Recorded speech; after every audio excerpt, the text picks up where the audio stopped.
अस्सलाम guys, welcome to pitch and politics. मेरा new YouTube channel है।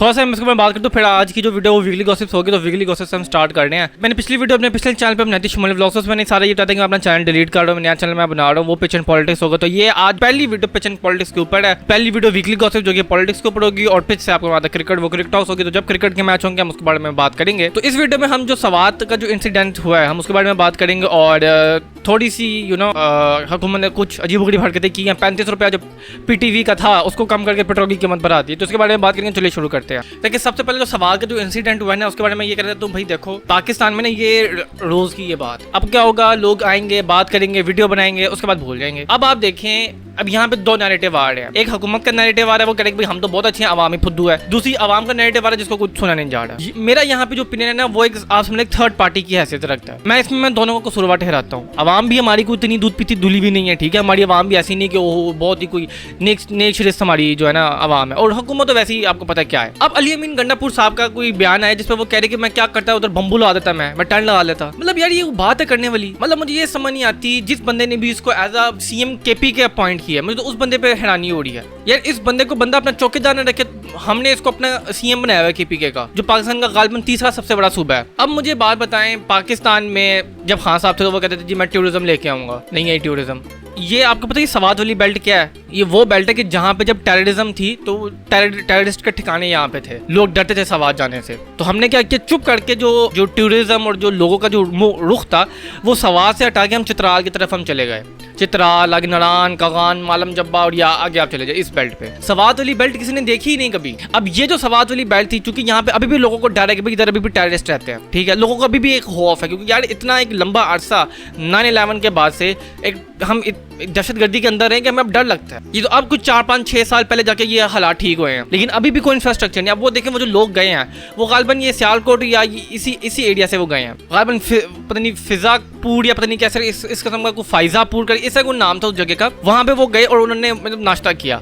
अभी वो बैठे ही थे, अचानक से सैलाब आया और वो सारे बैग गए। अब यहाँ पे दो चीजें आती है। नंबर 1, जिस बंदे ने होटल बनाया क्या वो बेवकूफ है? तुझे नहीं पता तू अपना होटल कहाँ बना रहा है? और मैंने ऐसे देखे हैं बहुत से होटल तो बिल्कुल नदी किनारे बनाए होते थे, और उस होटल को कैसे खड़ा किया तो नीचे लकड़ियां लगाई होती थी। मतलब अल्लाह तवक्कुल, अल्लाह वास्ते मतलब उस होटल में रहो। प्लस अब बहुत से लोग कह रहे कि जी वहां पे इक्विपमेंट नहीं, तो भाई क्यों नहीं था इक्विपमेंट? क्यों नहीं थी रेस्क्यू 1122? क्यों नहीं थी कोई इस तरह की ईदी या कुछ इस किस्म की जो रेस्क्यू सर्विसेज होती हैं, क्यों नहीं थी उधर? रेस्क्यू सर्विस तो यार हर 4 किलोमीटर बाद आनी चाहिए, हर 2-4 किलोमीटर बाद आनी चाहिए, ताकि जल्द से जल्द पहुंचे। अच्छा, वैसे एक मुझे बात बताएं, फौज हर जगह पहुंची होती है, इधर क्यों नहीं पहुंची फौज? अब वो को पहुंची नहीं। अच्छा, अगर यहाँ पे क्यों कोई ब्यूरोक्रेट होता, कोई सियासतदान होता, फौज तो बहुत बड़ी बात है, मैं ये नीचे लेवल की मैं बात कर रहा हूँ, MNA होता, MP होता, ब्यूरोक्रेट होता, जज होता, मैं देखता कैसे पूरी दुनिया ना पहुंची होती उनको बचाने के लिए। भाई इस मुल्क में ना सिर्फ 2 लोग रहते हैं, एक अशराफिया और एक हम गरीब अवाम, दैट्स इट। कोई इधर पंजाबी सिंधी नहीं है, कोई यहाँ पे सुन्नी शिया नहीं है। यहाँ पे सिर्फ 2 ग्रुप्स हैं, एक अशराफिया का ग्रुप है और एक बाकी रेस्ट ऑफ पूरा पाकिस्तान है। अब यहाँ पे हुकूमत का क्या मसला था? हुकूमत का ये मसला था कि भाई उन्होंने कोई चेक साइन नहीं रखे हुए, कोई बोर्ड नहीं लगाए हुए, कहीं आपने हिदायत जारी की है, कहीं इंस्टाग्राम के ऊपर, फेसबुक के ऊपर। चले अगर आपके भाई इंस्टा फेसबुक तो बहुत होता है, यार मसाजिदों में जाके ऐलान करवा दो, गली गली में जाके ऐलान कराओ, कहीं कोई नोटिफिकेशन टीवी पे आया, कहीं आया हो। चलें ठीक है, आवाम तो है ही फुद्दू, आपकी नजर में आवाम है ही फुद्दू, उसको तो कुछ पता ही नहीं है, चवाला आवाम है। आप तो बहुत जीनियस हैं, आप तो एलीट क्लास है हमारे मुल्क के, आप तो अशराफी हैं, तो आप क्यों नहीं कुछ कर लेते? अब वो वीडियो में क्या है कि एक तरफ बाकी आवाम खड़ी है छतरी पकड़ के, और दूसरी तरफ वो इतने सारे टीले के ऊपर बाकी सारे लोग खड़े हैं। अब आप सोचिए उस वक्त क्या फीलिंग होगी लोगों की जो इधर खड़े हैं कि वो कुछ नहीं कर सकते।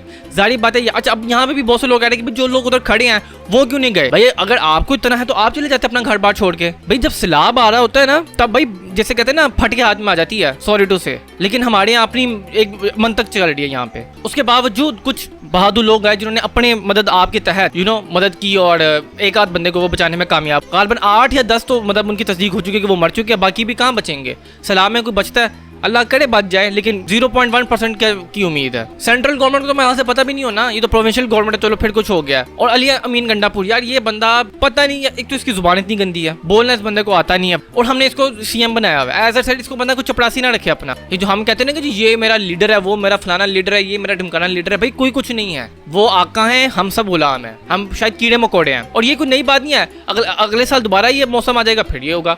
हर साल की कहानी है। 2-1 साल पहले आपको शायद याद होगा, मड़ी में दिसंबर में लोग पहुंच गए, मर गए बेचारे सारे उधर बर्फ में दबके। तो हुकूमत ने क्या किया, अवाम ही पागल है, अवाम ही फुद्दू है। तो भाई आप हिदायत जारी कर दें, आपको किस बात का टैक्स हम दे रहे हैं। बल्कि अब मैं एक बात कहूँ, ये मुल्क ने रहने के काबिल ही नहीं था, शुरू से ही नहीं था। ये तो हम चूंकि एक डिल्यूजनल में बैठे हुए, नहीं पाकिस्तान तो बहुत अच्छा है, हमारा मुल्क तो दुनिया का नंबर 1 कंट्री है। भाई कुछ नहीं रहा। और ये जो अब नस्ल है, हम इस एरा में रह रहे हैं कि हम इतने बदकिस्मत हैं, ना हम पाकिस्तान में रह सकते हैं ना हम बाहर जा सकते हैं, क्योंकि बाहर जाने के लिए भी वीजा रजिस्ट्रेशन इतने ज्यादा मुश्किल कर दिए हैं। अल्हम्दुलिल्लाह चूंकि हमारी पाकिस्तानी जो बाहर गए उन्होंने इतनी चवलियां मारी हैं, इतने मतलब उन्होंने अपनी तरबियत शो की है कि अब बाकी किसी पाकिस्तानी को आने नहीं दिया जा रहा। ये तो शुक्र है कि इंडिया ने हमसे जंग लड़ ली है, तो इंडिया को मार के जरा हमारा थोड़ा इमेज बेहतर हो गया, शायद कुछ वीजा की नरमी हो जाए। वरना मुझे तो नहीं लगता कि वीजा रिक्वायरमेंट्स में कुछ नरमी होगी। अगर मुझे याद है एक दफा अलीमा खान जब फंसी थी तो उसके लिए हेलीकॉप्टर आ गया था। ये है हमारा मुल्क पाकिस्तान, जिधर हमारी कोई हैसियत ही नहीं है, कुछ से ही नहीं है हमारी। तो हमारे लोग तो ऐसे ही मर जाते हैं, खड़े खड़े मर जाते हैं। अभी वो शायद आपको याद है 5-6 साल पहले कराची में गालबन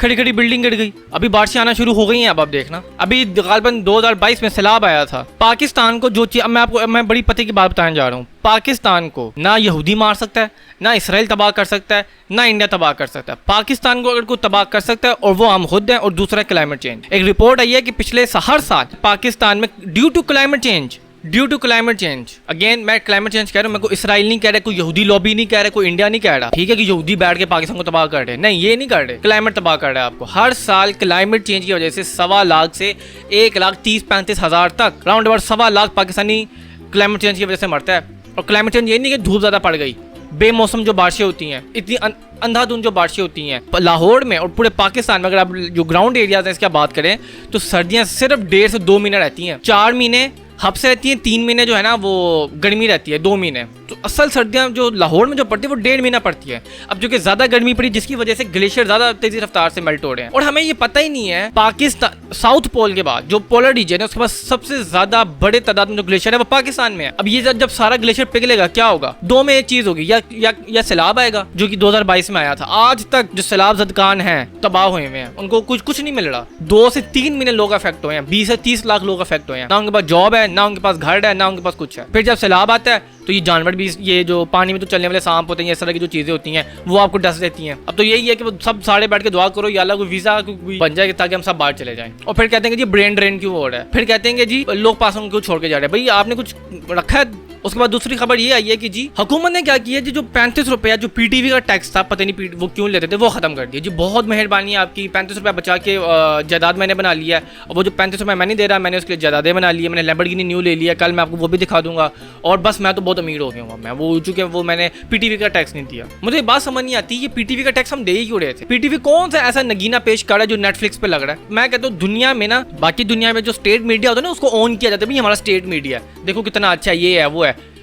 इधर उल्टी गंगा बैठी है। बाहर की दुनिया में ना स्टेट मीडिया को पावरफुल समझा जाता है, हमारे यहाँ स्टेट मीडिया को पावरफुल समझा जाता है। पीटीवी को पूछता ही कौन है आज, उसको खत्म कर दिया। अब पेट्रोल की कीमतें बढ़ा दी हैं, 8 रुपए पेट्रोल की कीमत फिर बढ़ा दी गई, 266 रुपए का इस टाइम पेट्रोल चल रहा है और अभी और बढ़ेगा। और जी बड़े आराम से जी कह देते हैं वज़ीर ख़ज़ाना और बाकी लोग के कि जी ईरान इसराइल की जंग हुई तो इसलिए वो पेट्रोल की कीमतें बढ़ गई हैं। भाई बाकी आलमी मार्केट में पेट्रोल की कीमत नीचे जा रही है। ये पास नया नवेला मुल्क है, वखड़ा मुल्क, दुनिया सस्ता कर रही है पेट्रोल, हम महंगा कर रहे हैं पेट्रोल। पहली वीडियो ही मेरी चैनल की इतनी सैड गुजरी है। ये थी आज की सारी वीडियो। अगर आपको मेरी वीकली गॉसिप्स पसंद आई है तो मेरे न्यू चैनल को द पिच एंड पॉलिटिक्स को सब्सक्राइब कर दीजिएगा। मैं मिलता हूँ आपको अपनी अगली वीडियो में, तब तक के लिए अलविदा।